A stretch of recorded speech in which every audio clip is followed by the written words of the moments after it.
Hmm.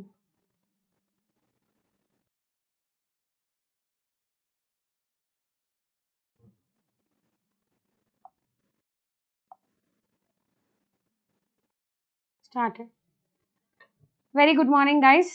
Welcome. So, I am Dr. Ramyasree, your OBGYN Guru. So, we are going to have 3 days of obstetrics and 3 days of gynecology.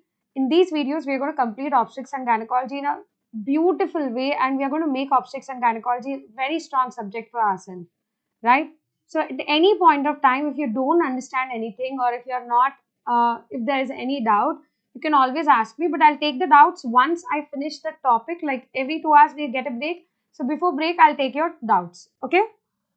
So, let's start with obstetrics and let's enjoy obstetrics and make obstetrics our strong subject. Okay. So I know you're all exam going and you're pretty tense regarding the exam, but yes, we're going to take obstetrics in a simplest way and easiest way and try to retain 80% of it during the class itself. Okay. So let's start.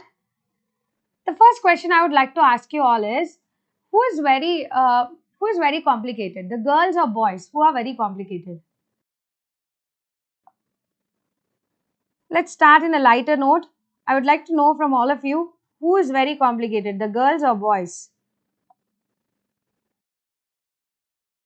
So definitely, so we all know that girls are a little more complicated compared to boys, right? Yes. So first I'm going to discuss about spermatogenesis, then I'm going to go with the oogenesis. The first topic we are going to discuss is the basics of reproduction. Basics of reproduction.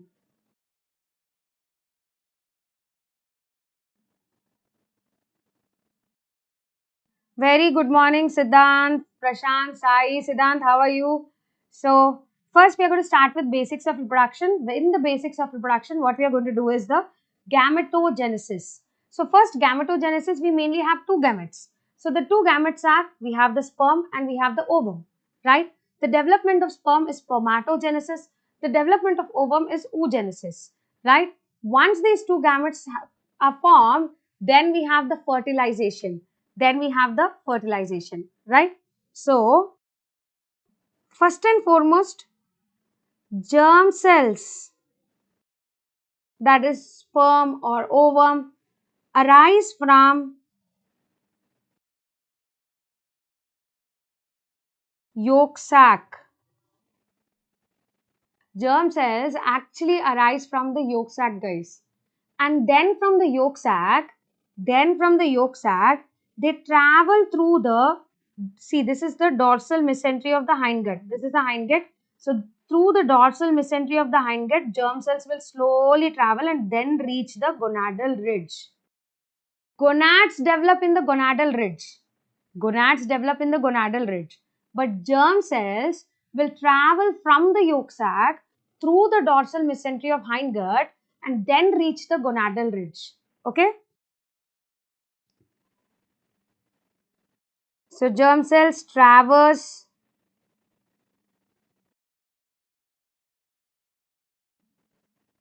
through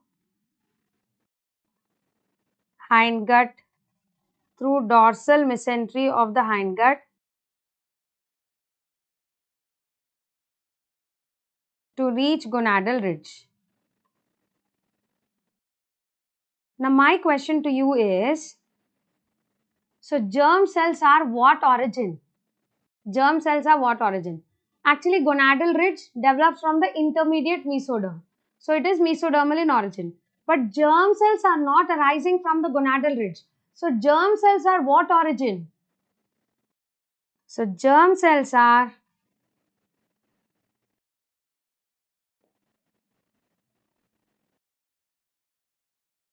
endodermal in origin.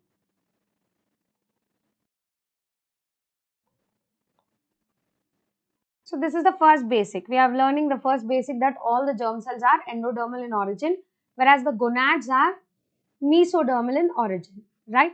Now, guys, so to be frank, both spermatogenesis and oogenesis have only 3 steps: mitosis, meiosis 1 and meiosis 2. Okay, both of them have only 2 steps, that is mitosis, meiosis 1 and meiosis 2. But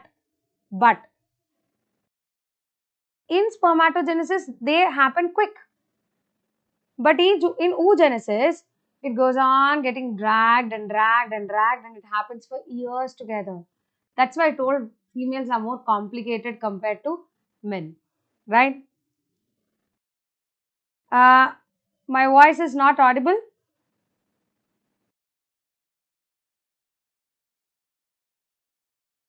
Okay, I'll try to increase the volume. So now who will uh, who will have lot of forward thinking and who are like abhikabi? I think we all know that boys are like little more like abhikabi, है ना? So spermatogenesis also starts at puberty. Spermatogenesis starts at puberty. Spermatogenesis starts at puberty. So first we mainly have 2 types of cells in the testis. So we have Leydig cell and we have Sertoli cells. Sertoli cells form the blood testis barrier. So it basically protects the spermatogonium and sperms from external harmful agents. So Sertoli cells form the blood testis barrier. Leydig cells secrete testosterone. Sertoli cells secrete androgen binding protein. Yeah, it also secretes anti-Mullerian hormone and inhibin. But as of now, what is important for me to tell you is androgen binding protein. So this testosterone helps in spermatogenesis. Androgen binding protein binds to testosterone and keeps it inside the testis. So androgen binding protein binds to testosterone and keeps in testis, so that spermatogenesis can take place. Okay. Next, what is the cell which will stimulate what is the gonadotrophin which will stimulate the Leydig cell to release testosterone? LH will stimulate the Leydig cells to secrete testosterone. So now the important take home message is, what is the most important hormone required for spermatogenesis? It is testosterone, right? So testosterone helps in spermatogenesis. This is the important point which I want all of you to know. Okay? Now next, so what is this spermatogenesis? Let's understand that now. The sequence of spermatogenesis has been asked as a PYQ many times, guys. So you should know the sequence of spermatogenesis. What cell to what cell forms. Okay? So first we have the spermatogonium.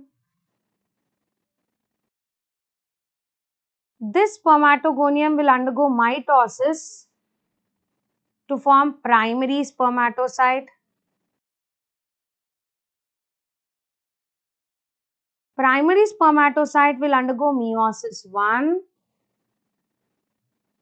to form secondary spermatocyte. And this will undergo meiosis 2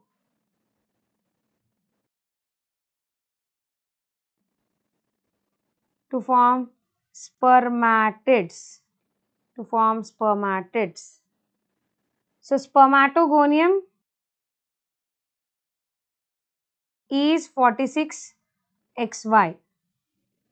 After mitosis, the primary spermatocyte which develops is also 46XY. But what is a reduction division? In which division number of chromosomes will become half? Meiosis 1.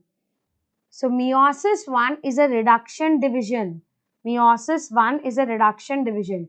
the number of chromosomes will become half in meiosis 1.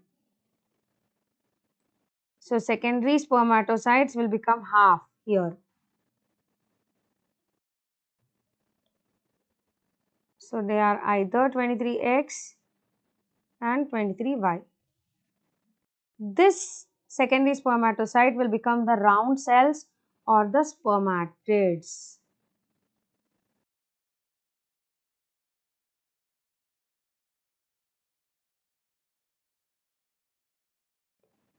We are going to imprint this in our brain now. So let us once again discuss this. So what is the order of spermatogenesis? So first we have the spermatogonium. Spermatogonium will undergo mitosis to form the primary spermatocyte. Primary spermatocyte will undergo meiosis 1 to form secondary spermatocyte. Secondary spermatocyte will undergo meiosis 2 to form spermatid. Okay? So mitosis, meiosis 1, meiosis 2. What is the reduction division? The reduction division is meiosis 1. So number of chromosomes will become half in meiosis 1. Number of chromosomes will become half in meiosis 1. Okay? Right. Now we all know that sperms are motile. So spermatid has to again transform into sperms. So spermatid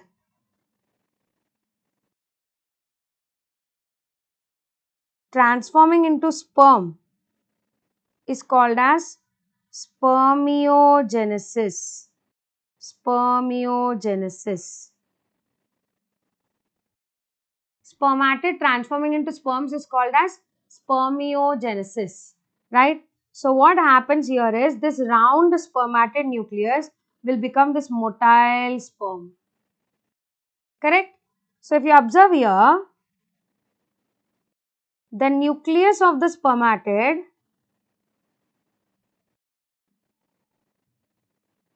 will become head of the sperm.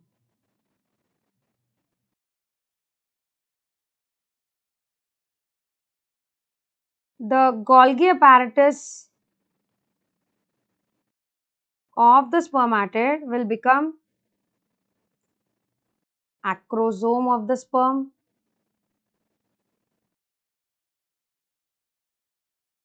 Mitochondria will become the middle piece. Centrioles will become the tail. So spermiogenesis means the round spermatid is transforming into sperm. So what is happening here? The nucleus is becoming the head. Golgi apparatus is becoming the acrosome.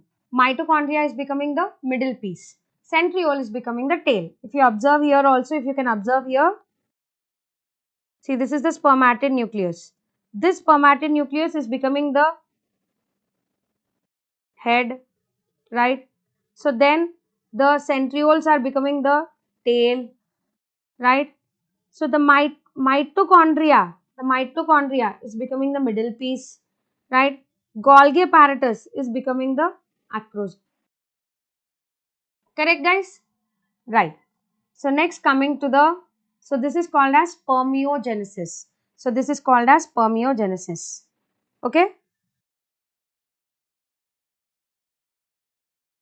So the MCQ which you got in your exam was, they have asked what is the sequence of the cells from lumen to wall. I want you all to tell me what is the sequence of the cells from lumen to wall. Is it the same sequence? So this is the lumen. This is the lumen. So if somebody asks you from lumen to wall, what is the sequence of the cells? What is the sequence of the cells? So normally the sequence is spermatogonium, primary spermatocyte, secondary spermatocyte, spermatid and sperm. But if somebody asks you from lumen to wall, it is ulta. So your answer will become sperm, spermatid, secondary spermatocyte, primary spermatocyte, spermatogonium. So, the question was little twisted where they've asked you from the lumen to the wall. So, in the lumen, you'll have the sperms. Near the wall, you'll have the spermatogoniums.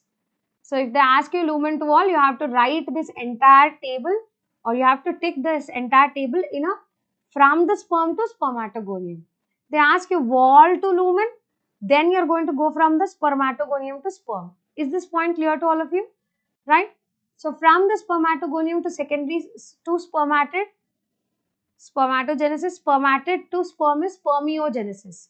Entire from spermatogonium to sperm, everything is called spermatogenesis itself.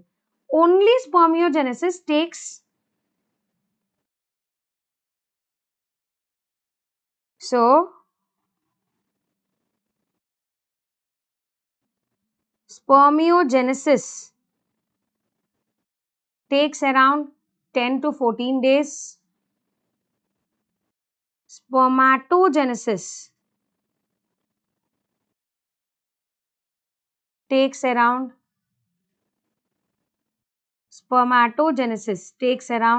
72 days. Spermiogenesis takes around 10 to 14 days, whereas spermatogenesis takes around 72 days. Okay? One spermatogonium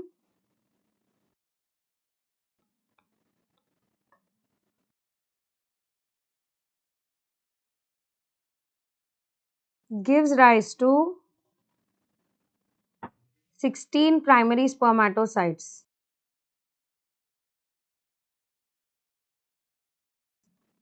One spermatogonium gives rise to 16 primary spermatocytes. One primary spermatocyte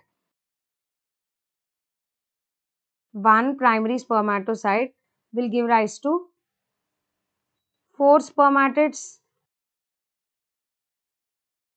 So, one spermatogonium is giving rise to how many spermatids? 16 fours are 64. 64 spermatids. So, one spermatogonium gives rise to 64 spermatids. Now, coming to the lifespan of the sperm.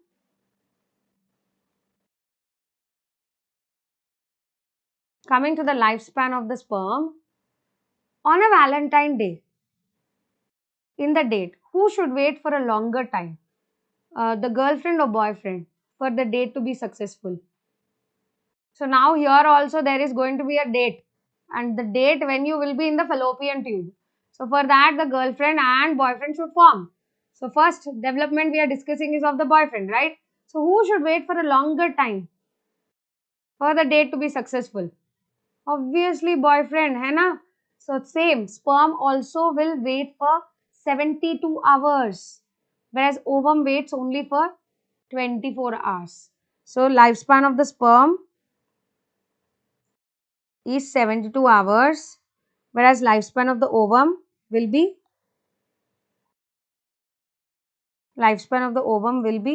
24 hours, right? Size of the sperm is very small. It's only 55 microns. So size of the sperm, it is very small, that is it's only 55 microns. So that's about the spermatogenesis. These are all the important points which you should know about the spermatogenesis. So now what we'll do is, now how is the competition for the sperm? The competition for the sperm is too high. There are millions of sperm which will enter into the female genital tract. In those millions, there will be only one sperm which will win, right? So when millions of sperms are competing,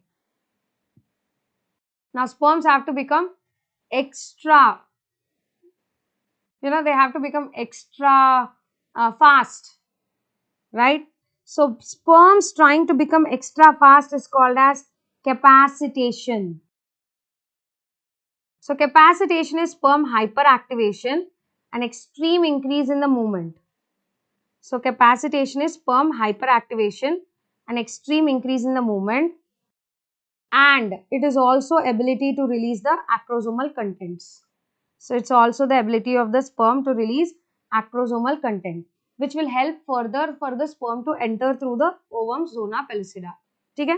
So capacitation is sperm becoming hyperactive, that is extreme increase in the movement, and its ability to release acrosomal content so that it will allow the ovum to penetrate the ovum or ovum zona pellucida. Okay? So capacitation takes place in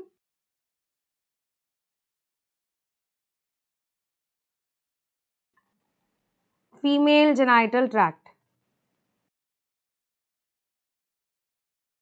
Once it enters the female genital tract, it understands, okay, I have to be active. So it takes place in female genital tract. Time taken is 5 to 8 hours. So now Dulha or the boyfriend is full ready. Let's go and see what happens to the with respect to the ovum. So how does the ovum develop and what are the steps of ovum development? That we will see first, and then we will go for the fertilization. Okay?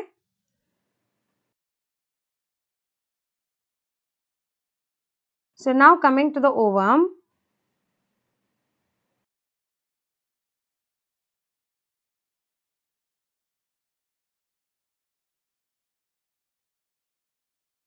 So I want you to understand one important point, guys.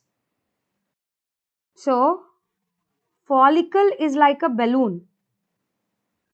Oocyte is like a marble inside it.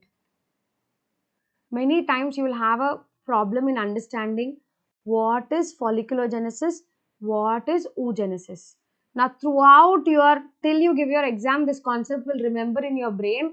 Please remember, follicle is like a balloon. Oocyte is like a marble inside it. Follicle is like a balloon. Oocyte is like a marble inside it. Am I clear with this point? Follicle is like a balloon. Oocyte is like a marble inside it. Now what I'm going to do? I'm going to discuss only the development of the oocyte. I'm not going to discuss the development of the follicle. So the development of the oocyte is called as oogenesis. Oogenesis starts in utero at 9 weeks of intrauterine life.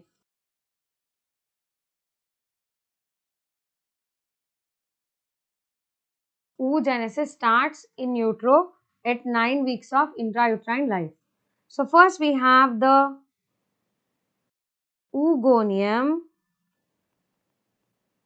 This will undergo mitosis to form primary oocyte. This primary oocyte will undergo meiosis 1 to form secondary oocyte. So oogonium will undergo mitosis to form primary oocyte. Primary oocyte will undergo meiosis 1 to form the secondary oocyte. Secondary oocyte, but there is a twist here. So first, after oogonium undergoes mitosis and the primary oocyte is formed, then what happens is, these are the granulosa cells of the follicles.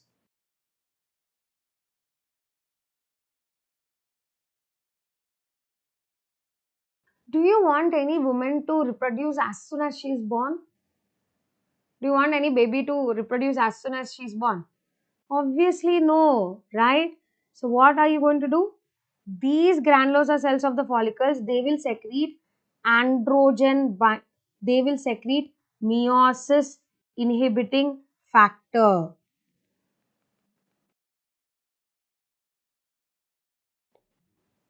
They will secrete meiosis inhibiting factor. This meiosis inhibiting factor arrests the primary oocyte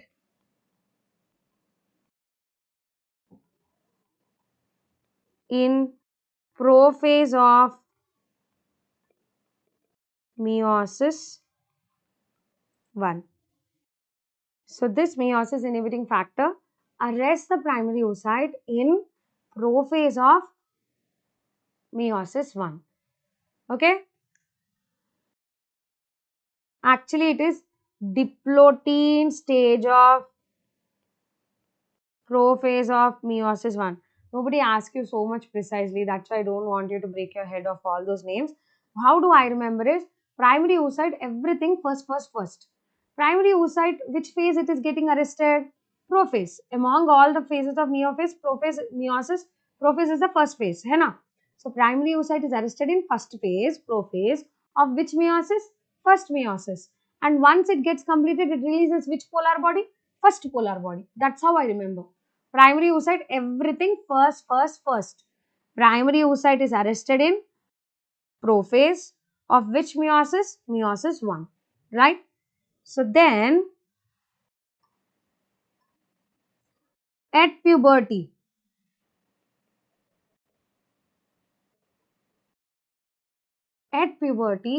primary oocyte completes meiosis 1. Now, can you tell me, I want you people to tell me, what is the hormone responsible for resumption of meiosis 1 and completion of meiosis 1? So, at puberty, at ovulation, it gets completed.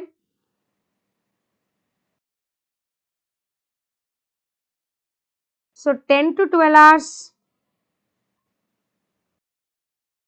prior to ovulation, you have first polar body released.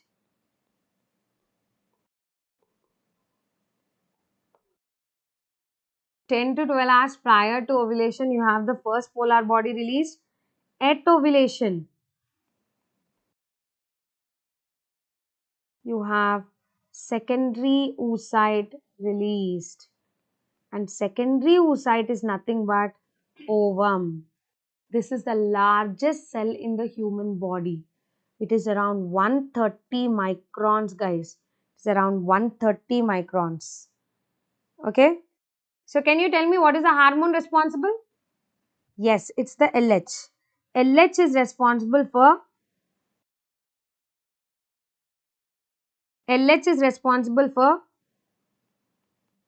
resumption of meiosis 1. LH is responsible for resumption of meiosis 1. Okay. So, till here, once again, I'm showing you.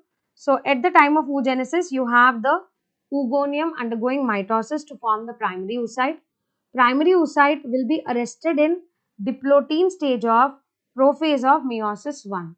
Meiosis, because of the meiosis inhibiting factor.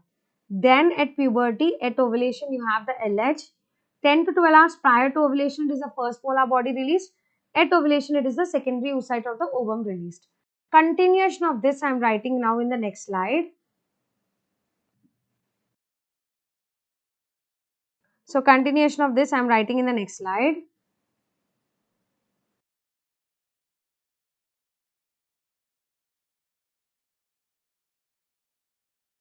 So, secondary oocyte.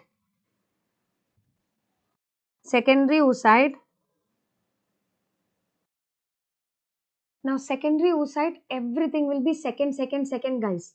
Secondary oocyte is arrested in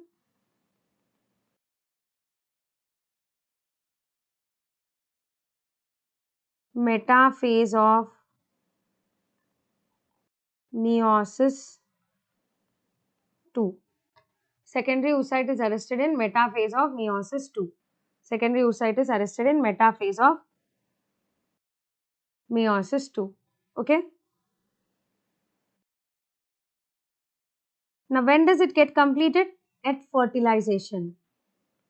At fertilization, it releases female pronuclei.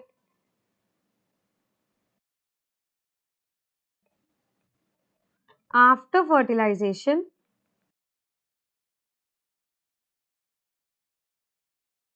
it releases second polar body. At fertilization, it releases female pronuclei. After fertilization, it releases second polar body. Now, guys, see here. Secondary oocyte, everything is second.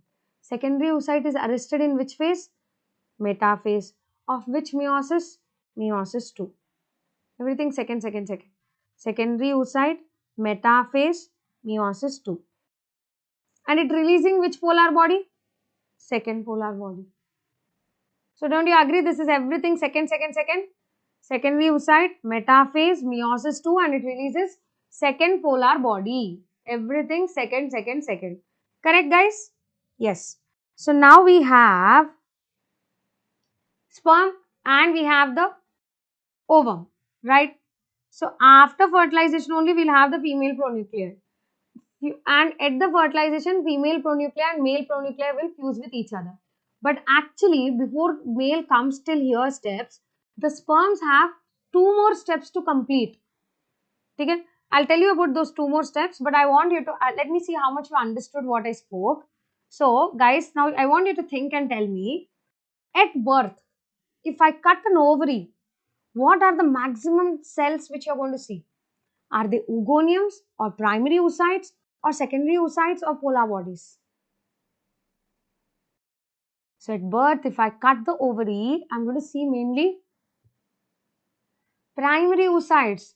Because all oogoniums have been converted into primary oocytes and all primary oocytes are arrested. So I'm going to mainly see the primary oocyte. Correct? So you know, we are not given with lot of primary oocytes here. So how many primary oocytes do we all have? Yes, very good. It's mainly the primary oocyte. So we have around in utero at 5th month, we are having around 6 to 7 million primary oocytes. In utero at 5th month, we are having only 6 to 7 million primary oocytes. We are actually given with abundance of primary oocytes, but at birth, they only undergo atresia themselves. So we will be left only with 1 to 2 million primary oocytes. Again in that, by the time we reach puberty, we are left with very less. At puberty, we are left with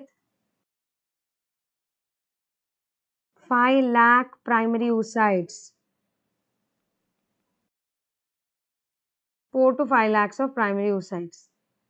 Now, in that 5 lakhs also, most of them are lazy primary oocytes which cannot mature only.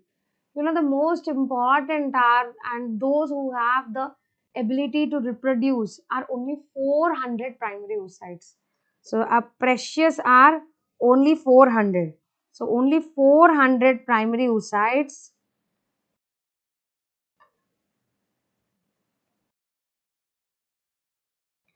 Only 400 primary oocytes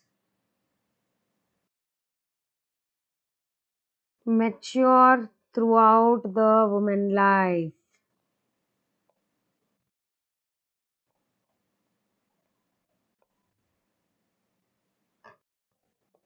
At menopause,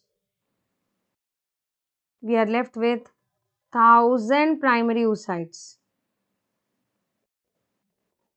But these 1000 primary oocytes don't have any ability to reproduce. So at menopause also we have 1000 primary oocytes, but they don't have any ability to reproduce. So how many are the most precious guys? Only 400. And as soon as this 400 deplete, what do you call that phase in our life? So as soon as this 400 deplete, we call it as menopause. We call it as menopause. Understood guys? Okay.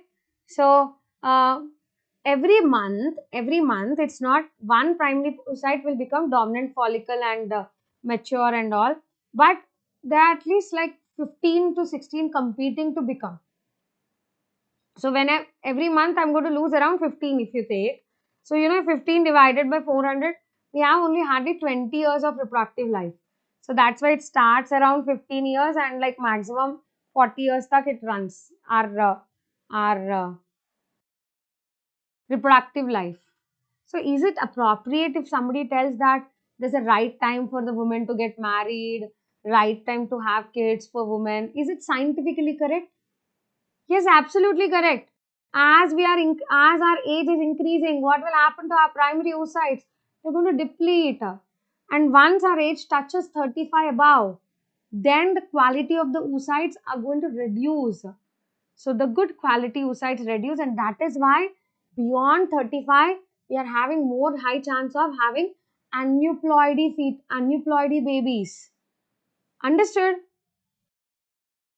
So most common risk factor for abortions is maternal age. Did you understand why maternal age? Because as the age increases, oocytes deplete. Now, but what is the solution for this? So the solution is simple. We can go for oocyte freezing. In a young age, 20 to 30, you can freeze the oocytes. The good quality oocytes can be freezed, and later, whenever we want to get pregnant, we can use them. Right? So I hope you could register all this. Okay. Now what we are going to do is, now we're going to see how will the sperm compete. Now men doesn't have this problem only. We are given with limited reserve 400, and once this 400 are over, we call it as menopause. But men don't have this problem because men are provided with millions of sperms, right? Now, but for those millions of sperm, what is the problem? These millions of sperms are competing for one ovum. Now, as they are competing for one ovum, they have to be super fast, that is capacitation. And once they are super fast and they reach the ovum, they do two steps. So, what are those steps we are going to learn now? Okay?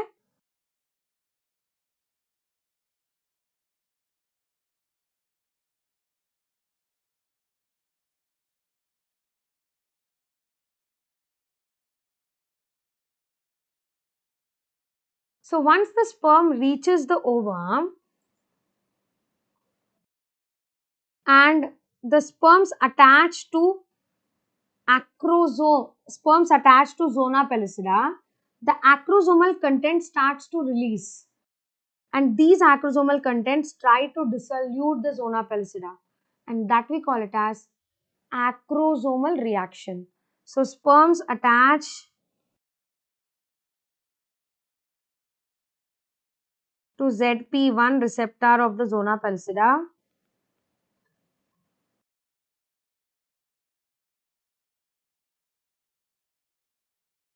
and then they release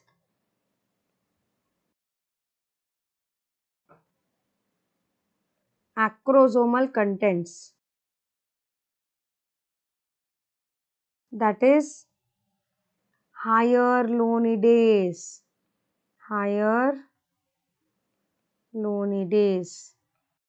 enzyme. This helps in dissolution of zona pellucida, and this we call it as so release of acrosomal content towards the that is hyaluronidase enzyme causing dissolution of zona pellucida. This we call it as acrosomal reaction.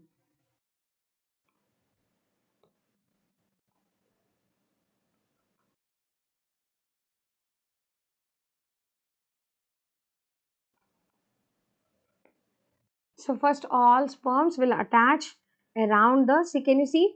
All the sperms will attach around the oocyte. Then what are they doing? They're releasing their acrosomal content to dissolute the zona pellucida. Okay? So basically they're trying to open the gate. Once the gate opens, the smartest sperm, which is releasing all its sperm nucleus and mitochondria and everything into the perivitaline space. Immediately when this releases, one sperm nucleus enters the perivitaline space, there will be cortical granules released. Can you see the cortical granules? And what will these cortical granules do? This cortical granules will cause again hardening of zona pellucida. Basically, darwaza band. Once one sperm nucleus comes, you don't want multiple sperms to come and enter. You want only one sperm to enter, right? So as soon as one sperm nucleus enters inside, immediately there will be hardening of zona pellucida. And this hardening of zona pellucida is called as zona reaction. It's called as zona reaction. Okay. So first there will be dissolution of zona pellucida.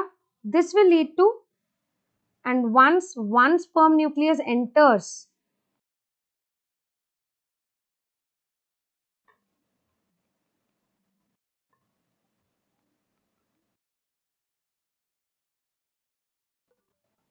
perivitaline space,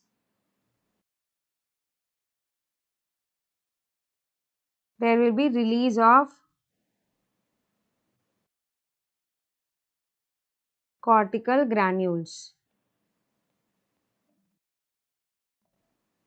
So when one sperm nucleus enters the perivitaline space, there will be release of cortical granules. So this release of cortical granules, this we call it as cortical reaction. Cortical reaction.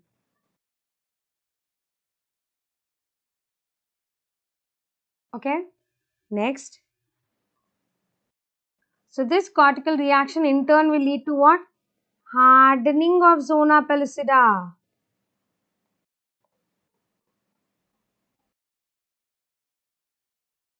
And that we call it as zona reaction. So what is the order, guys? What is the order of things happening? So first from the female genital tract, so first will be capacitation. That is, sperms becomes hypomotile and acrosome starts developing hyaluronidase enzyme. So once after the capacitation, what is happening next? Acrosomal reaction. So after acrosomal reaction, one sperm enters inside, and as soon as one sperm enters inside, cortical granules are released. Cortical reaction. This cortical granules will harden the zona pellucida again to prevent. Why is zona reaction happening, guys? Zona reaction is mainly happening to prevent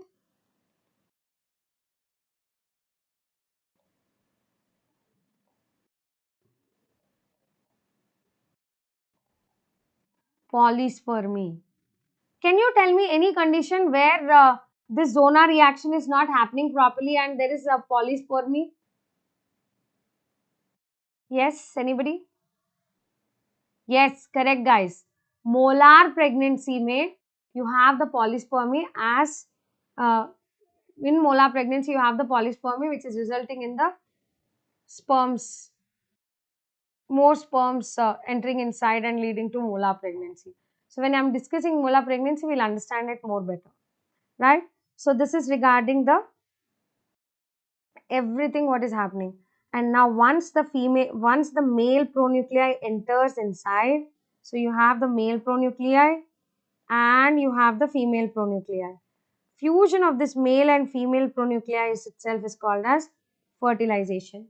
Now how will you recognize that this is a fertilization and female pronuclei is in the perivitaline space of the female pronuclei.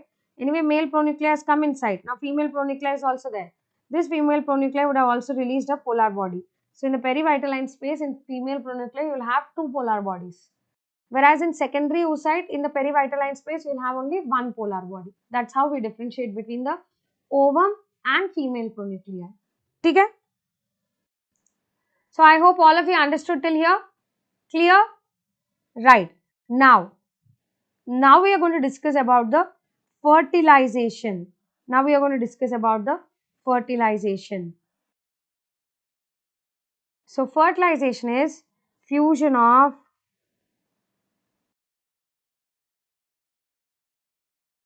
male and female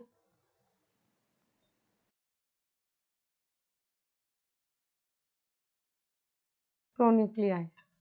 So fertilization is fusion of male and female pronuclei resulting in a zygote. Where does fertilization take place? So basically today all basics only I'll be discussing, right? So where does fertilization take place? So fertilization takes place in the ampulla of the fallopian tube.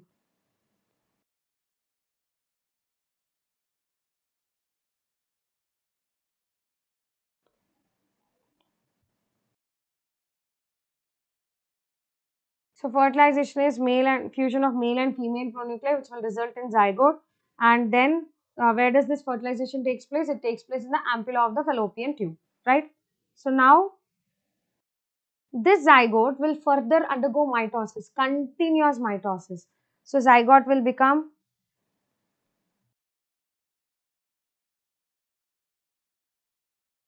two-celled, four-celled, eight-celled, and then day 3 post fertilization we will have 16-celled morula. Day 3 post fertilization you will have 16-cell morula. So I am going to tell you the day-wise events in fertilization. So first, day 3 we are going to have 16-cell morula.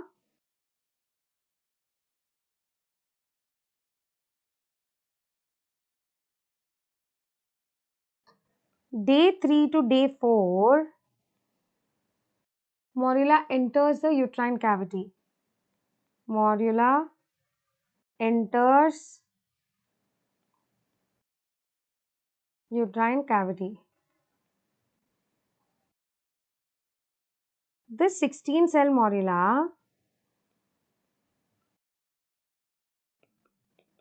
on day 5, fluid enters into this 16-cell morula mein on day 5 fluid will enter into this. So as the fluid enters, all the cells will go to one side. Basically it divides into only 5 cells inside and it will have outer cells and it has a cavity. This is the antrum and this is the inner cell mass which will in future become the embryo, and this is the trophoblast. So this is totally 58 cells.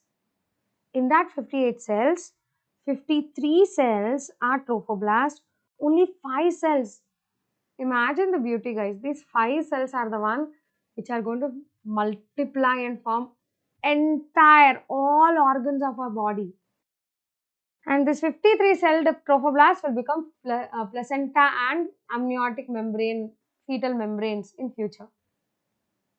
Right. So day 5 blastocyst develops, and day 5 there's one more event also happening. So day 5 it is covered by zona pellucida. So what happens? This zona pellucida will be dissolved now. So the second thing what is happening is day 5 may there will be zona hatching, that is zona pellucida dissolution. So day 3 16-cell morula develops. Day 3 to day 4 morula enters the uterine cavity. Morula enters the uterine cavity. Day 5 there will be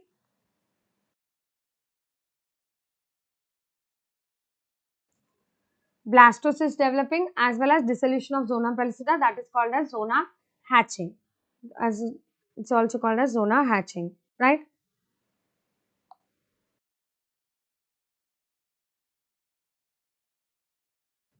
Okay, now see this is the now I want you to see I want you to know how the inner cell mass will form the further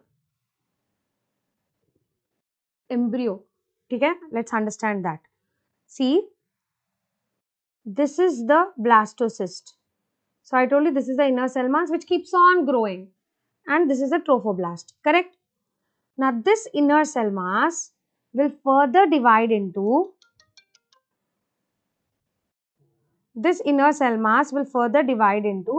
epiblast and hypoblast. This inner cell mass will further divide it into epiblast and hypoblast. Okay.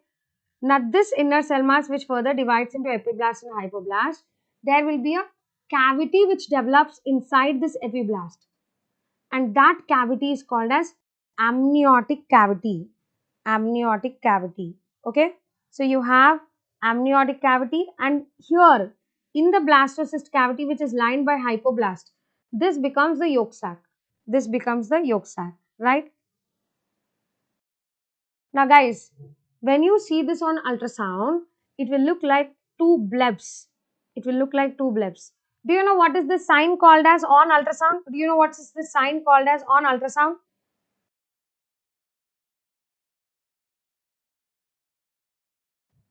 Do you know what is this called as? So on ultrasound, this is called as double bleb sign. Double bleb sign. So that amniotic cavity and yolk sac, when you see it on ultrasound, it will look like two blebs. See, can you see here? This is the yolk sac, this is the amniotic cavity. So this will look like two blebs. So that is why this is called as double bleb sign. Double bleb sign. Okay? Yes, excellent guys, excellent, very good. So it is a double bleb sign, correct. Now what will happen? This epiblast and hypoblast, you will have covering the yolk sac extraembryonic mesoderm. Covering the yolk sac, you will have extraembryonic mesoderm. And this epiblast and hypoblast will further divide into ectoderm, endoderm and mesoderm. Ecto, meso, endo. Ecto, meso and endo. This ectoderm will give rise to skin and all that. Mesoderm to genital structures, endoderm to bowels. So that's how it happens. Am I clear? So once again, if you see, inner cell mass will further first divide into epiblast and hypoblast. Inside the epiblast, you will have a cavity develop, and below the hypoblast, it will be yolk sac. So epiblast ka sac is amniotic sac, and then below is the yolk sac. On USG, this is called as double bleb sign, right? Then what is happening? Extraembryonic mesoderm also develops. Then epiblast and hypoblast together will develop into ectoderm, endoderm and ectoderm, mesoderm and endoderm. This will give rise to further all structures. Clear? Right. Now, I told you day 5 you will have zona hatching. Day 6, implantation begins. Day 6, implantation begins. Day 6, implantation will begin. Day 10 to day 11, implantation ends. Day 10 to day 11, implantation ends. Day 6, implantation will begin. Day 10 to day 11, implantation will end. Okay. Next, day 8. Day 8. Day 8, trophoblast will differentiate into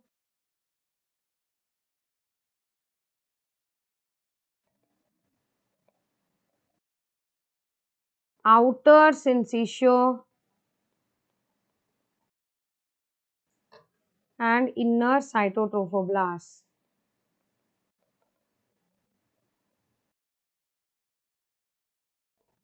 Day 8, trophoblast will differentiate into outer syncytial and inner cytotrophoblast.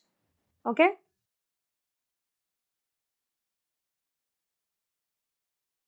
Day 20 to day 11, implantation ends, I told you. Now we will speak about implantation. So till here we spoke about the gametes development, that is gametogenesis, and we spoke about the fertilization. So the topic we are going to discuss now next is implantation.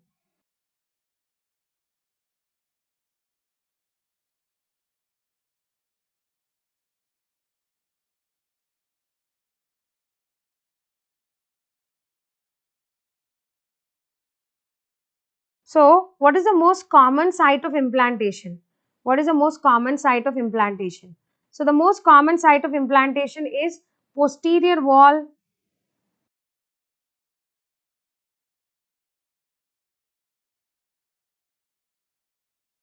upper two-third, body of the uterus. Most common site of implantation is posterior wall, upper two-third, body of the uterus. The 3 steps of implantation are apposition, adhesion, invasion. First, the blastocyst just first adheres to the endometrium. That's called apposition. Then blastocyst will have pinopores which will hold it in place. That's called adhesion. Then it will leave some it will penetrate further. That's called invasion. So we have apposition, we have adhesion, we have invasion. Okay. So first, embryo will seek its position on the endometrial tissue and remains immobile. So embryo seeking the position on the endometrial tissue and remaining immobile is called apposition.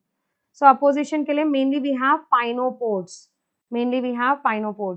So pinopods will help in opposing the endometrial tissue towards the blastocyst on the endometrium. Okay. So opposition is mainly by pinopods. So these are like cytoplasmic projections. See, can you see these are cytoplasmic projections which will help in the blastocyst to come in contact with the endometrium. Actually, we are not supposed to call this endometrium. What do you call the endometrium in pregnancy now? Decidua, right? Yes, decidua. So after opposition, next is the adhesion. So what is adhesion?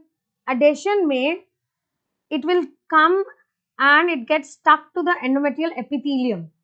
Adhesion blastocyst will try to get stuck to the endometrial epithelium. So what are the adhesion molecules? We have integrins, beta 1, beta 3, beta 4, selectins, proteoglycans, fibronectins. Just if you are near the exam and you are really going for the exam, then no need to remember the names of all these molecules and all, because they have not asked. They'll ask you more of clinical questions than all these things with respect to clinical subjects. So I just want you to remember that the most common site of implantation is posterior wall, upper two-third body of the uterus. What are the 3 steps? Opposition, adhesion, invasion. That's all. Okay. So invasion proteolytic enzymes like serinoproteases, metalloproteases, collagenases. Serinoproteases, metalloproteases and collagenases. These will help in invasion into the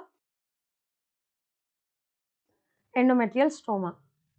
So serinoproteases, metalloproteases and collagenases. These will help in penetration into the endometrial stroma. Okay. Now, more important than these 3 steps is, usually by the time the implantation ends, we can have minimal bleeding per vaginum. And that minimal bleeding per vaginum is called as implantation bleeding. It's called as implantation bleeding. So when does this implantation bleeding happen?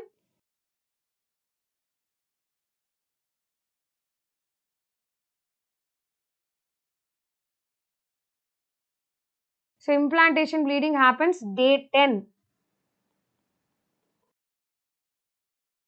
post fertilization.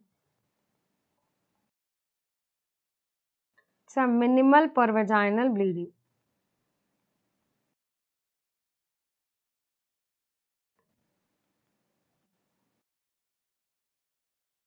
So implantation bleeding occurs on day 10 post fertilization and it is a minimum per vaginal bleeding. Okay. Now guys, day 10 means which day of the menstrual cycle?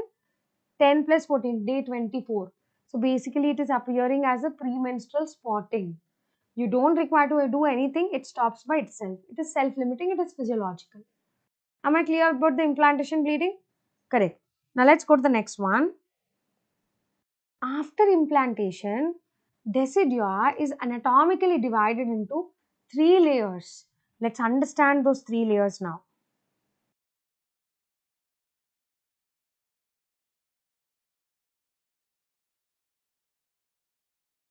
The part of the decidua which is present below, the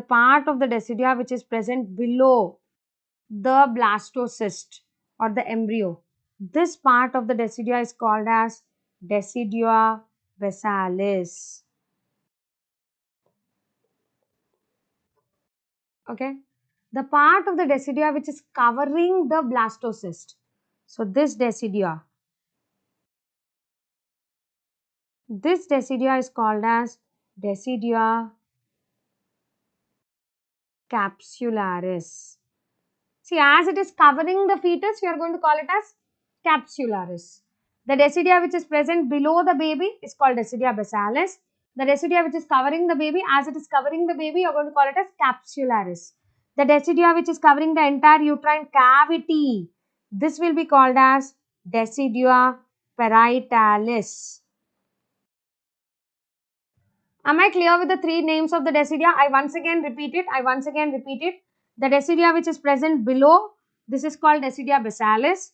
The decidia which is covering, this is called as decidia capsularis. The decidia which is covering the rest of the uterine cavity, this is called as decidia parietalis. So basalis, capsularis, parietalis. When you see it on the ultrasound, do you know what is that sign called as? When you see this in ultrasound, it will look like two rings around the gestational sac, and that we call it as double decidual sign. That we call it as double decidual sign. Double decidual sign. I'll show you the double decidual sign image now.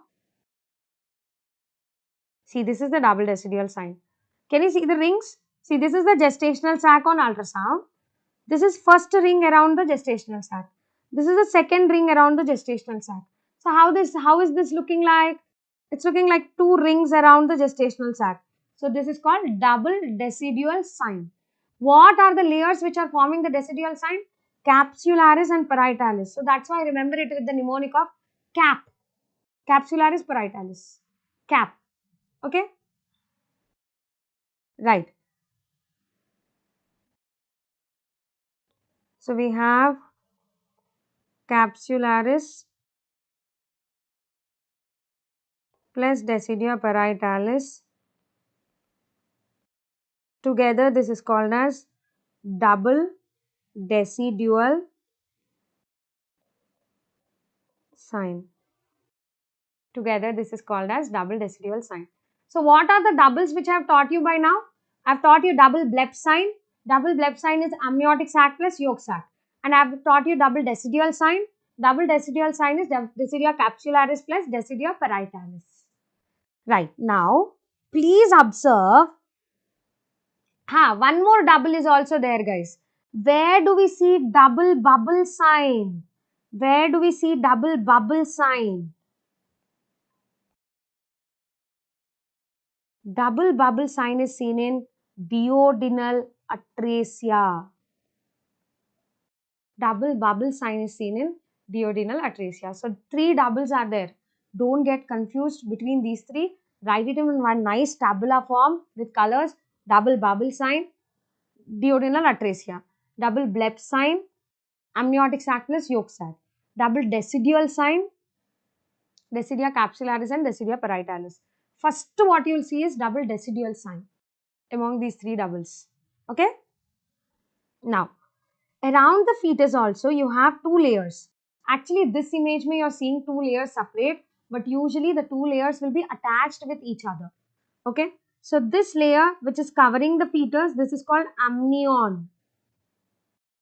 This layer which is covering outer to the amnion is the chorion. The part of the chorion which takes part in the formation of placenta, this is called as chorion frondosum or chorion levae. This is called as chorion frondosum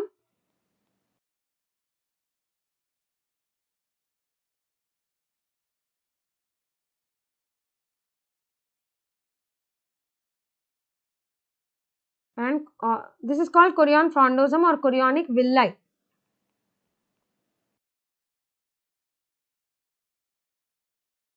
The part of the chorion which is not taking part in the formation of placenta, that part of the chorion is called as chorion levae. Chorion levae. So this is called chorion frondosum or chorionic villi. This is called as chorionic levae. Chorionic levae. Am I clear, guys? Inner to chorion will be amnion. Usually they are never seen separate. They will be adherent with each other. They will be adherent with each other. Okay? Right. Now,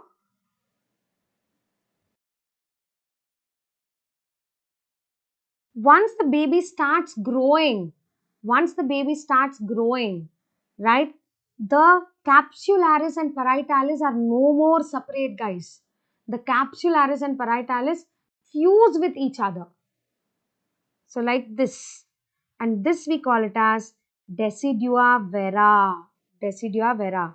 you observe this picture and this picture, in this picture you are seeing the capsularis and parietalis separate. But if you see in this picture, both capsularis and parietalis are fused with each other, and this we call it as Decidia vera. Decidia vera. Okay. So at 14 to 16 weeks, in exam if 14 weeks and 16 weeks both comes, go with 16 weeks. At 14 to 16 weeks, Decidia capsularis and Decidia parietalis fuse with each other to form Decidia vera. Decidia vera. Okay, right? So Decidia capsularis and parietalis fuse with each other to form Decidia vera. Right? Now, now we'll see the picture and you will answer what is what. So up to 16 weeks, you can have minimal bleeding happening per vaginal. See, up to 16 weeks, this uterine cavity is still open. So there can be little bleeding coming out from this uterine cavity. Once at 16 weeks, when these two fuse together, then there won't be any bleeding further. So that bleeding, we call it as placental sign or Hartmann's sign. So up to 16 weeks, there can be minimal bleeding per vaginum coinciding with LMP.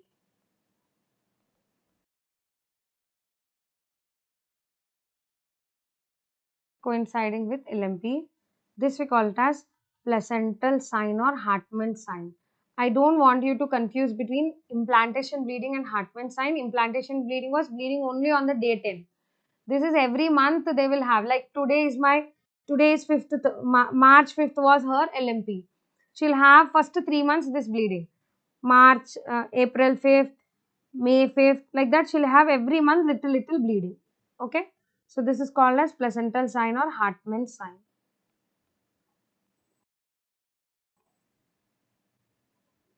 So I want you to now answer for this picture starting with this. So what is this 3? What is this 3? What is 3 here? What is 3 here?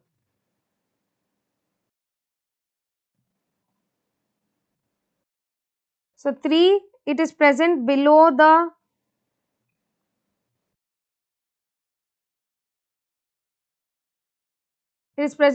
blastocyst. So this is called Decidia basalis. Decidia basalis. Correct? Very good. Very good. So 2 is covering the fetus. So 2 is Decidia capsularis. Capsularis. 1 is covering the entire uterine cavity. So this is called Decidia parietalis.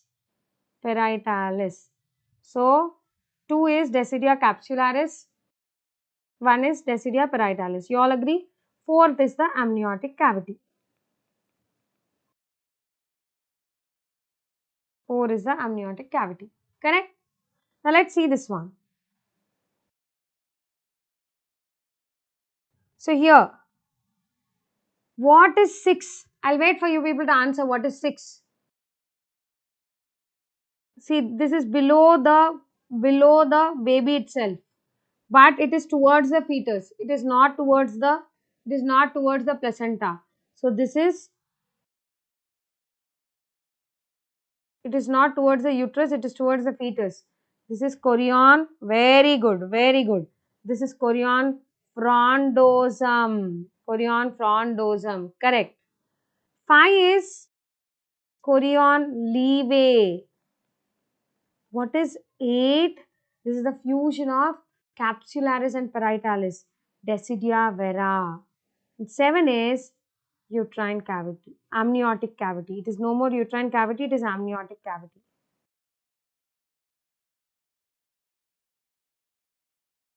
So we have chorion frondosum, chorion leve, Decidia vera and amniotic cavity. Correct?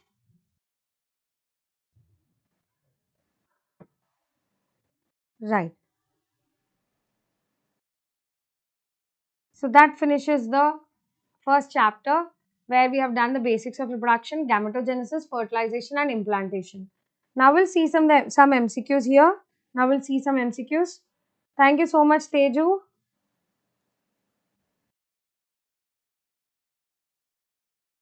Do the sequential arrangement of the following. You have to tell what will come after what. Rahul, actually I have done already one rapid revision just now for the exam mission one shot I have done. So where I have discussed only the important topics, we have like concise the entire topic into 5 hours, 3 days of topic into 5 hours. I think 4.5 hours, that's all.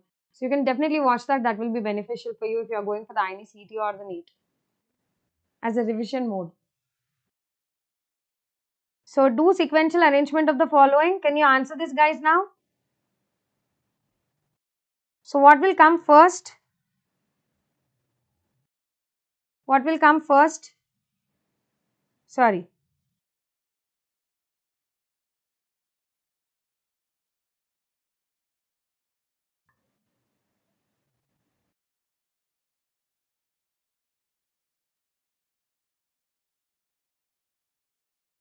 So first we'll have oogonium.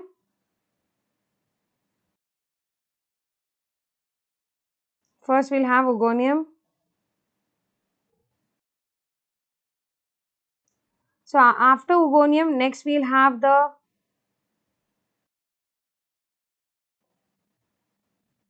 primary oocyte. So after the primary oocyte, the next is the, so this is 1, this is 2, this is 3, this is 4, this is 5, right? So first is the oogonium, then we have the primary oocyte. So after the primary oocyte, you'll have the first polar body. First polar body comes, no? So 3. Then comes the secondary oocyte. Then comes the second polar body. Okay. Next question. Primary oocyte is formed after so you have to answer which all options are correct in the second question. Which all options are correct in the second question. Primary oocyte is formed after single meiotic division. This is wrong. Primary oocyte is formed after single mitotic division. It is formed after single mitotic division. Maximum in number in 5th month old fetus? Yes. Primary oocyte is maximum in the 5th month old fetus is absolutely correct. We have maximum at around 20 weeks and it will be around 6 to 7 million. So this is absolutely correct. Primary oocyte is in prophase arrest. Yes, I told you primary oocyte, remember everything first. So it is in prophase arrest. It's also called blastocyst. No, it's not called blastocyst. Why will this be called as blastocyst? So here second and third options are correct. Correct? Now again in this question, I want you to tell me what are all the correct options.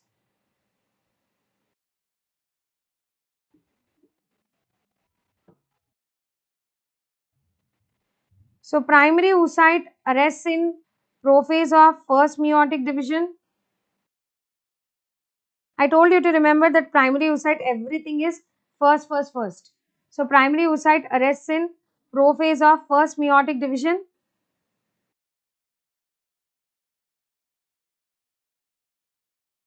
Is correct, right? Primary oocyte arrests in prophase of first meiotic division is correct. Primary oocyte arrests in prophase of second meiotic division, wrong. Secondary oocyte arrests in metaphase of first meiotic division, wrong. Secondary everything second. So secondary oocyte arrests in metaphase of second meiotic division, yes, that's correct. First polar body is extruded during first meiotic division of primary oocytes, correct. So what are all the correct options here? 1, 4 and 5. 1, 4 and 5. So this one it is 1, 4 and 5. Zygote reaches the uterine cavity as 16 cell morula. 16 cell morula. Correct? So this is also absolutely correct. So we'll go to the next topic now. Now you can ask me if you have any doubts. As I finish the topic, I'll take your doubts. If you have any doubts, you can ask me now.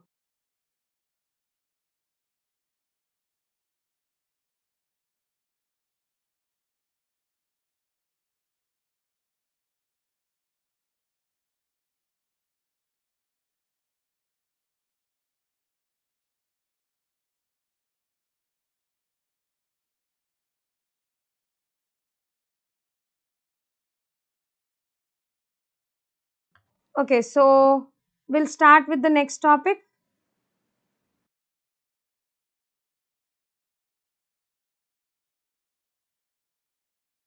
Right, so I don't see any doubts here. So what we'll do is we'll start with the next topic. Okay, so Siddhant, like spermatogenesis में, you have from the spermatogonium to spermatid takes 72 to 74 days. But from spermatid to sperm takes around 10 to 14 days. So if somebody asks you from spermatogonium to spermatid, you can answer 90 days. Sorry, from spermatogonium to sperm, it is 90 days.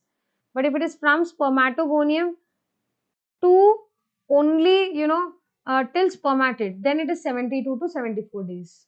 Okay. So many times as an MCQ, they just give spermatogenesis as 72 to 74 days also, to be frank. So if they precisely ask you from from spermatogonium to sperm, then you can go for 90 days.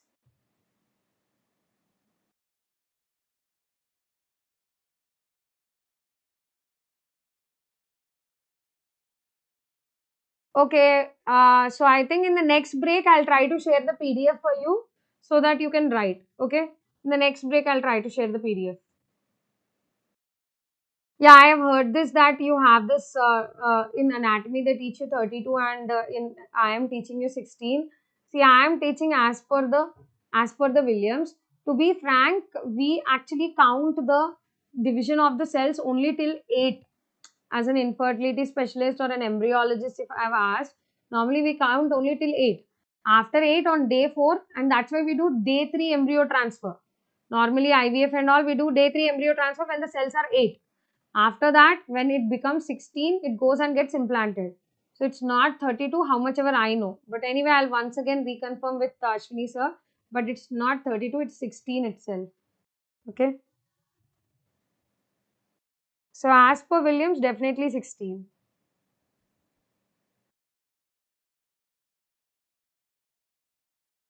Right. So shall I start back now? We'll start with the next topic now.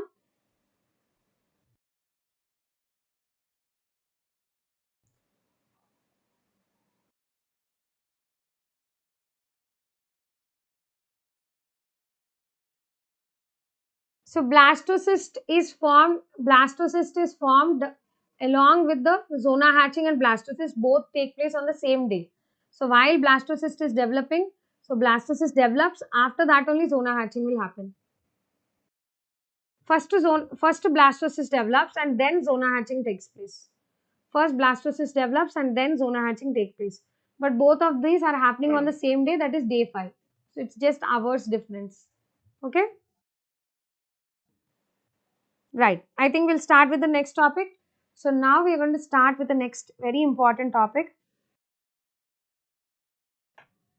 So now we're going to discuss about placenta. This is very important topic because you tend to get placental images many times in exam. So this is a very, very, very important topic. You all should know the basics and as well as abnormal placentas and how do they affect and everything. So now we're going to discuss about the placenta, right? First and foremost, you all would have seen deliveries or conducted deliveries. So you would have all seen the placenta, right? Now placenta is the most important for pregnancy. Why? Because placenta is the one which is going to act like a nutrition to the fetus, respiration to the fetus, excretion to fetus. So everything to the fetus is mainly through placenta itself. So that's why placenta is the most important organ in the pregnancy. Correct? Now let's see how does placenta develop, how does what are the functions of it, and what are the abnormalities of the placenta. So we are going to see all these basics. So first, how do you describe placenta is also important. The description of placenta has been asked as an MCQ, guys. The description of the placenta has been asked as an MCQ.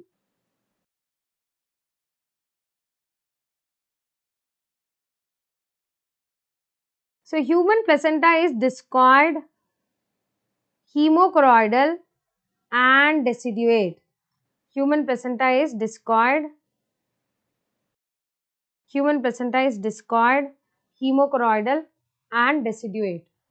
So human placenta is discoid, hemocroidal and deciduate. What do I mean by this? So the shape of the placenta is like a disc. Hemocroidal, it contains blood of both mother and the fetus. Deciduate, it sheds off post delivery. Sheds off post delivery. The placenta has two components, fetal component and maternal component. So the fetal component for the placenta is chorion frondosum. Maternal component of the placenta is Decidua basalis. So fetal component is chorion frondosum, whereas maternal component is Decidua basalis.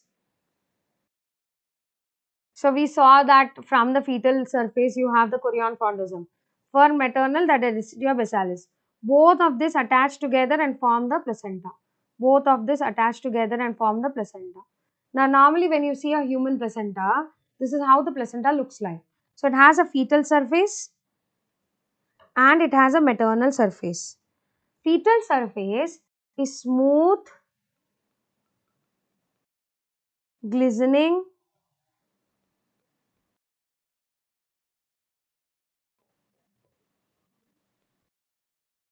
covered by amniotic membrane. Fetal surface is smooth, glistening, covered by amnion. If you remember, I showed you the picture that there is inner amnion and outer chorion. So that inner amnion is giving that smooth, glistening surface. And in the center of the placenta, you have the umbilical cord attached. So umbilical cord is attached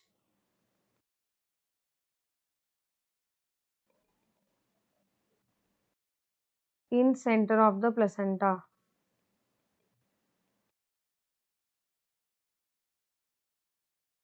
So umbilical cord is attached in the center of the placenta.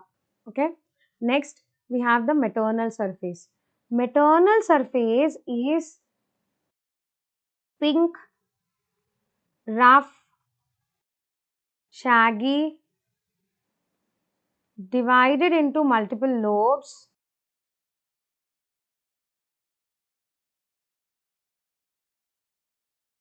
called cotyledon. Can you see? These are the cotyledons. These are the cotyledons. So these cotyledons are considered to be functional unit of the placenta. These cotyledons are considered to be functional unit of the placenta. Okay.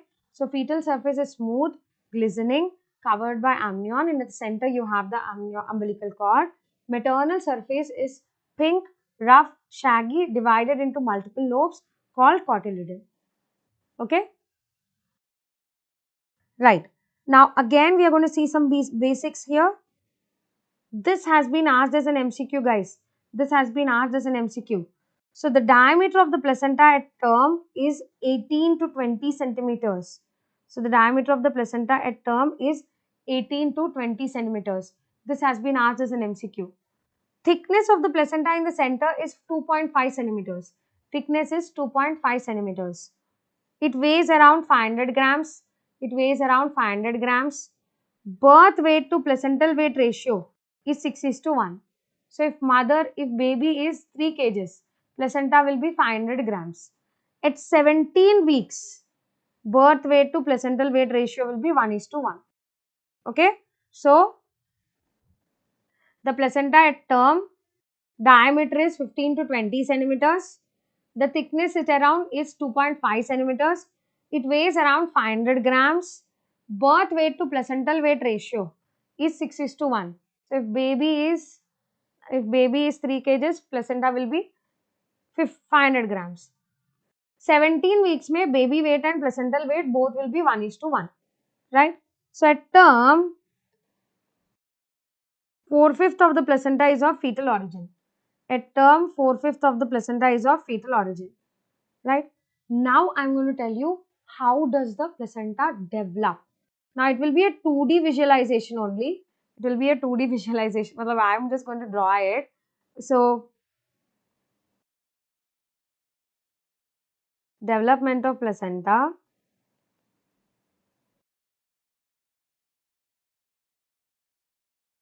So there will be placenta develops with invagination of the layers, trophoblast.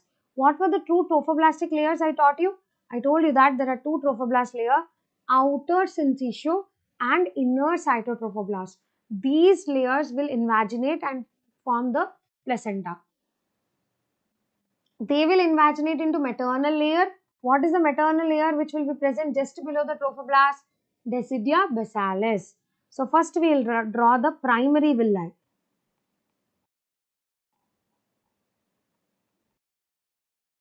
So primary villi में first we have the Decidia basalis. Now below the Decidia basalis, you have the syncytiotrophoblast because outer was syncytio and inner was cyto. So syncytiotrophoblast. Into the syncytiotrophoblast, there will be formation of lacunae. And this lacunae develop mainly due to cytolytic enzymes developed released from cytotrophoblast. So you'll have syncytiotrophoblast. This is the Decidia basalis. Decidia basalis is the layer of the mother. So below the mother you have the syncytiotrophoblast. Inside the syncytio there will be lacunae. Holes will develop in the syncytiotrophoblast due to the cytotrophoblast releasing proteolytic enzymes. And then what will cytotrophoblast do is, it will form finger-like projections.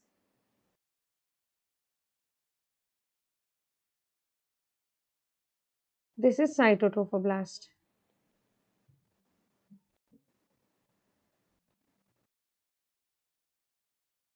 This we call it as primary villi. This we call it as primary villi. And into the villi, you mainly have the blood of, into the lacunae, which are developed in the syncytiotrophoblast. You have the blood of spiral arteries entering into the lacunae. So in this lacunae, you will have maternal blood running. Okay. So this lacunae are present beside the cytotrophoblast villi. So that is why this is also called as intervillous space. Intervillous space. So primary villi is a solid villi which develops on day 12. Day 15,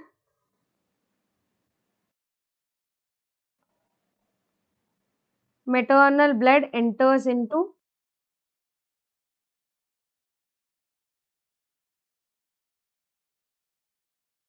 intervillous space.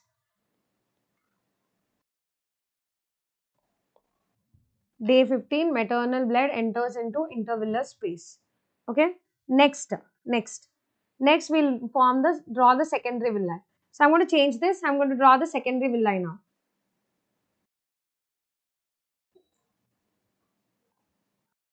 Day 16, you will have the secondary villi.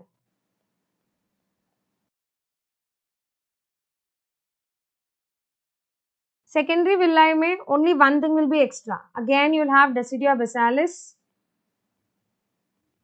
Again, you'll have Decidia basalis. Now, below the Decidia basalis, you'll have the syncytiotrophoblast, lacunae in the syncytiotrophoblast.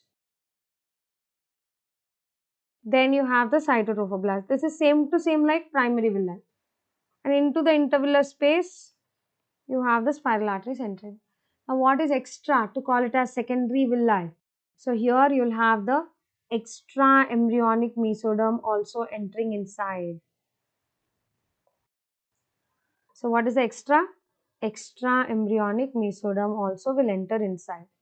This is extra embryonic mesoderm. So, we have Decidia basalis, syncytio, cyto, and extraembryonic mesoderm. This we call it as secondary villi. Now, day 17 to day 18, we have the tertiary villi. Tertiary villi is the functioning villi. So, again you have the Decidua basalis. Then we have the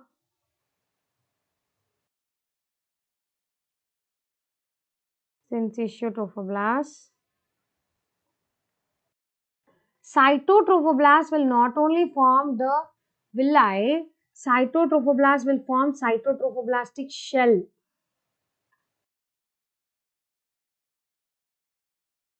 In tertiary villi, cytotrophoblast will not only form cytotrophoblastic villi, cytotrophoblast will also form a cytotrophoblastic shell. So, this is cytotrophoblastic shell.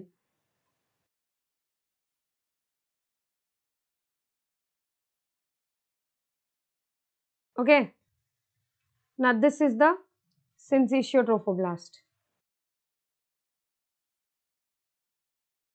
Into the syncytio trophoblast, you will have the spiral arteries entering. Into the syncytio trophoblast, you will have the spiral arteries entering. Then you have the extraembryonic mesoderm. Into the extraembryonic mesoderm, you have the fetal capillaries and fetal vessels entering. This is the functioning placenta. So, what did you understand now? Inside the villi, you will have the blood flow from the fetus. In the intervillar space, you will have the blood flow from the mother. In intervillar space, blood flow from mother. Inside the villi, blood flow from the fetus. Okay. So, inside the villi, blood flow from the fetus. Inside the intervillar space, blood flow from the mother. Understood? Okay.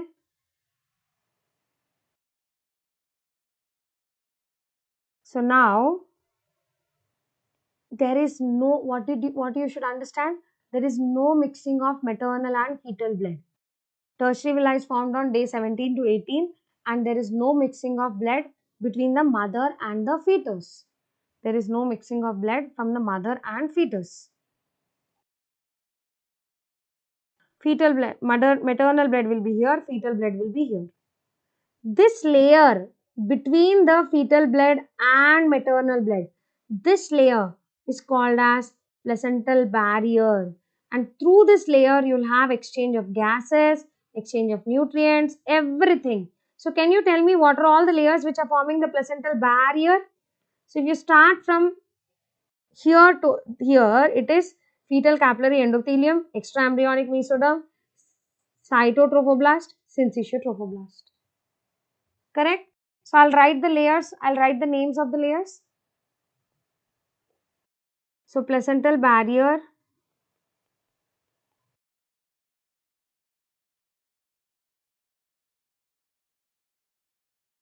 so placental barrier is mainly by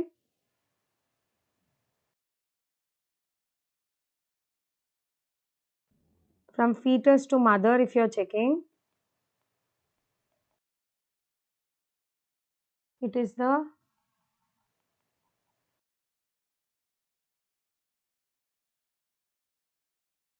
capillary endothelium,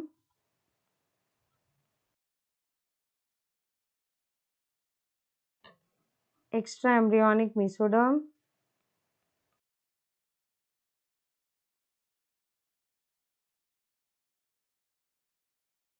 so capillary endothelium, extraembryonic mesoderm,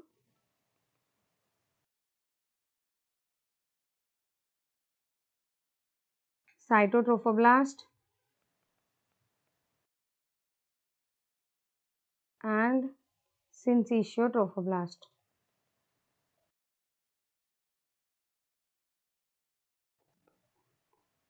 So, it is the fetal capillary endothelium, extraembryonic mesoderm, cytotrophoblast and syncytio trophoblast. Understood all of you? This is the fetus to mother layers. What will be there? which will act as a placental barrier. Through these layers only, you will have exchange of gases, exchange of nutrients, and exchange of everything. Correct? Right. Now, I will show you the picture. You have to tell me which layer is what. Okay?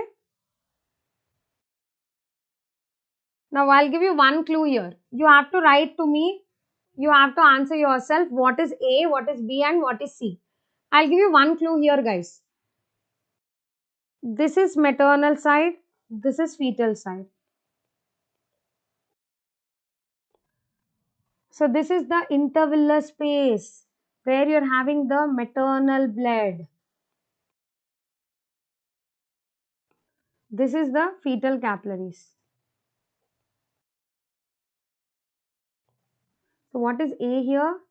A is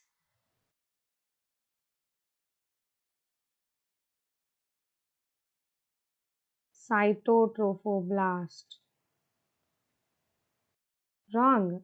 A is not cytotrophoblast. A is what? Extraembryonic mesoderm. Extraembryonic mesoderm invaginates, no? So, A is extraembryonic mesoderm.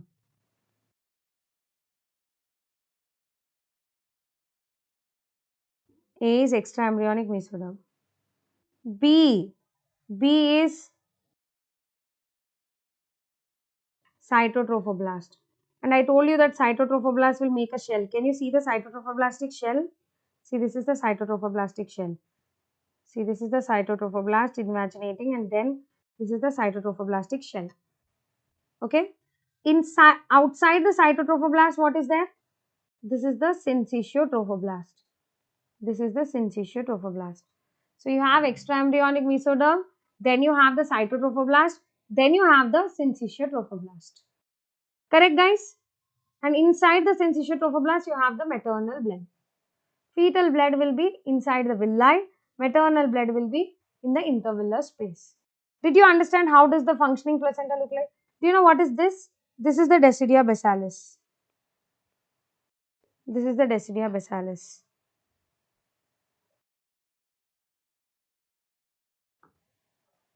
Yes. Excellent. Very good. Very good. So, I hope you all understood how does the placenta develops. Okay. There's one actually very nice video. I'll be sharing you that video also. So, you have a look of that. Right. Now, what we'll do is we'll take a small break and then we'll come back and discuss about the functions as well as the abnormal placentas. Okay. We'll take a small break and we'll come back and discuss about the functions and abnormal placentas. So, I hope you're all understanding the chapters and understanding what I'm discussing, guys. Right. So, anything you can just put it in the comment box. I'll look into it.